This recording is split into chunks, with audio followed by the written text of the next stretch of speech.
think behaviour has always been an issue in schools. What's impossible to answer is the question, has it gotten worse? People always want to know, has it gotten worse? The problem is we don't have any data which goes across the decades, which isn't in any way comparable. So what you find is lots of people with anecdotes about, oh yeah, it's much worse, or it was better in my day, and so on. I was teaching for 15 years, and I can honestly say that it never got better or worse in general, apart from in the circumstances in which I existed.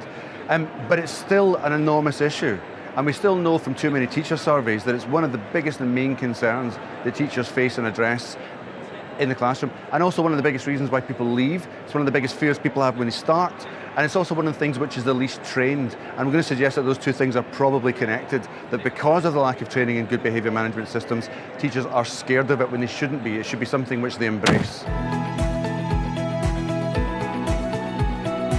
I think that an effective behaviour policy is also inclusive, and I don't think there's any tension between these two things. I think some school leaders, because they haven't received much training either, often think that the only way they can get better behaviour is by losing certain children.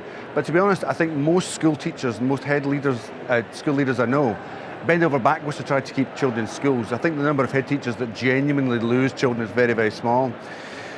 So what they can do is, first of all, they have to know themselves what they mean by good behaviour, rather than having some kind of vague, woolly, fuzzy idea, which becomes vaguer and vaguer as it gets further and further from them. Because the children need to have clarity about what's expected of them, and the staff need to have that type of clarity too. So first of all, the school leaders need to think, what behaviour do I want to see? How will I train my staff to communicate those behaviours to the children and make sure that those behaviours become routine? And then the third thing, which is probably the hardest thing, is the school leader then has to maintain that system and routine themselves. In a school, as in any institution, it's not just a dream factory, it's also a bureaucracy.